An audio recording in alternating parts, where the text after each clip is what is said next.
Hey, Ems, Yes, sir. sir. Oh, okay. I was like, what you do? What you do with my markers And erasers. and erasers? Set them back down. Found them. Found them. Found them. Found them. Found them. I caught it. Caught what? Hot spring. Okay, so somebody asked me earlier in the Facebook group how to price a mobile home to be able to own or finance.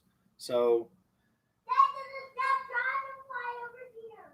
okay, baby, I can't do nothing about the dead dragonfly.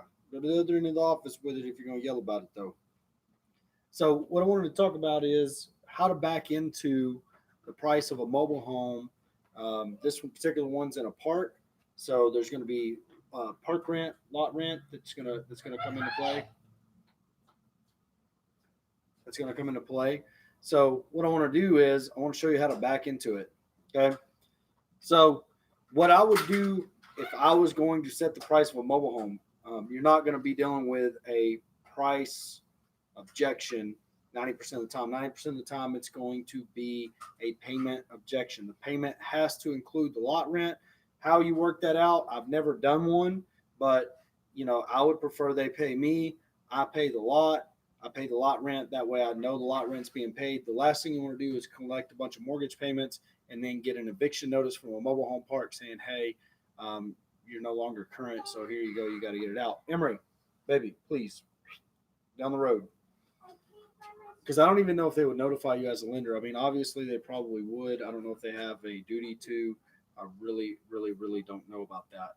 But what I would do if it's up to me, if it if it was up to me, I would price it based on the market rent. So the way I'm going to do this is pretty simple. I've got a mortgage app. I've shown this to y'all before. It's just called the mortgage app. I'm going to take the market rent. I'm going to apply the interest that I want. I'm going to apply the amortization, how long the loan is that I want, and I'm going to back into the price using those metrics. Now, I used to have another app that I could put in certain variables and it would spit it out. Let me see if I can find that, which one it is. It's called My Loans Calculation, but when it updated, it kind of lost all of its cool interface. But anyways, go find it with the pen.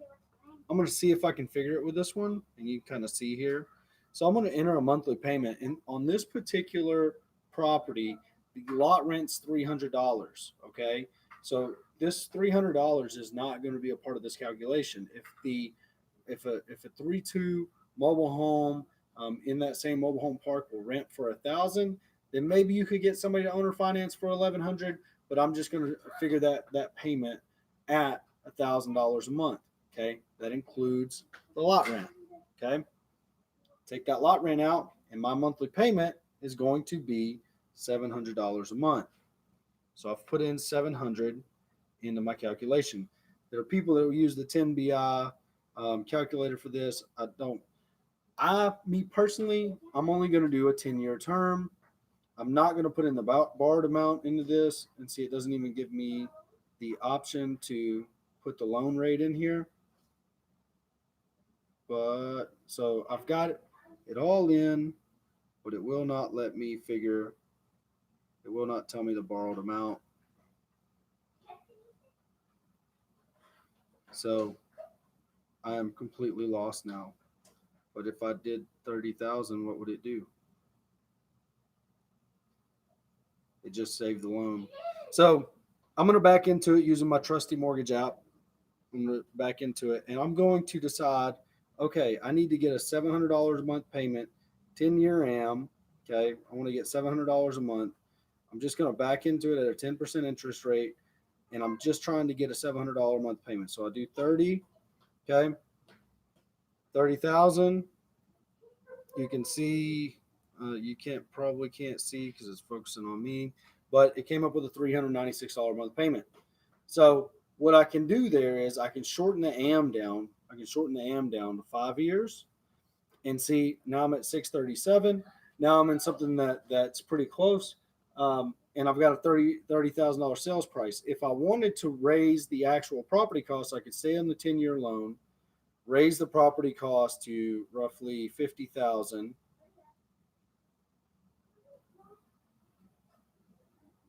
Why in the world? Oh, that's why.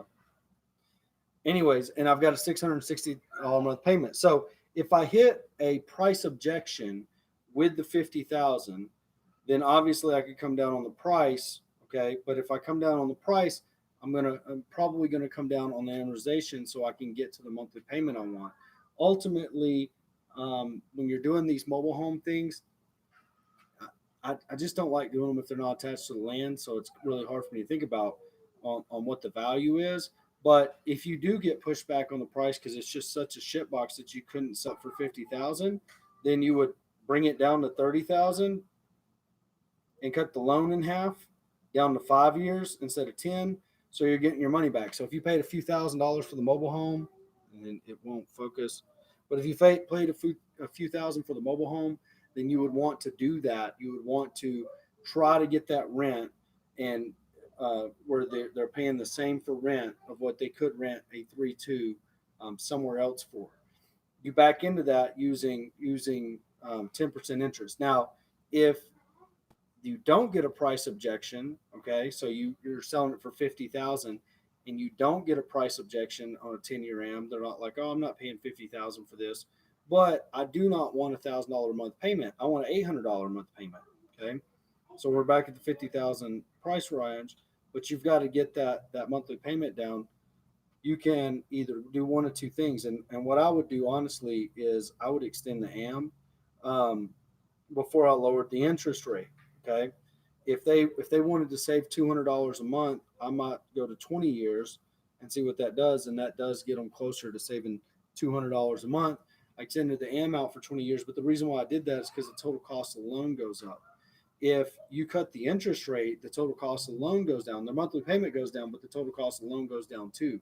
In other words, they're not going to pay you as much money over time. So if they would go to 20 years, if they don't have a amortization objection, if they don't have, I want to have this thing paid for in 10 years, then you can go to 20 years. And then if they say, oh, well, I want to pay it off sooner, you can remind them that there's no prepayment penalty.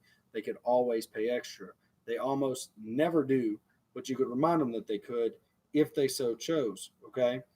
That would be the direction of it. Now, if I got a payment objection and or an interest rate objection, I guess is a better term, then I might even try that there. If they're like, oh man, I really don't want to pay 10% interest. That's always a hard one because anybody that understands interest, it's pretty hard to overcome that objection. They're like, I'm at 10% interest, to which I always reply the same thing. Hey, well, look, I'm not a bank. If we go borrow for investment properties, the bank charges us anywhere from 6 to 8%. You're really at 10% with your credit profile, your job history, and all this sort of thing. You are in a really good position on this loan. It doesn't necessarily mean that you have to negotiate off that rate. If they don't want an 8 or 10% interest rate, they need to get their credit redone and everything else. If it's on a regular house, if I'm on a normal house, I'll always say, hey, look, you're going to be paying a license and interest rate objection. Will always show up. So, anyways, it looks like I'm losing some sort of service, which the internet here in Groesbeck does that from time to time. I can't go live on my Facebook, so I'm stuck going live on my YouTube, which I don't guess is a bad thing. Those are some things I showed you. I could not bring it up. I could not see if it was focusing on this camera because of the way YouTube has it set up. I hope that made perfect sense. If not, go back, watch it again. Please subscribe. If you're not subscribed to the channel, please subscribe, share it, get the word out. I need 1,000 subscribers on this channel before I can turn ads on and get money so Emery can get some school clothes. So anyways, I'll see y'all. I appreciate y'all, and I'll talk to you later.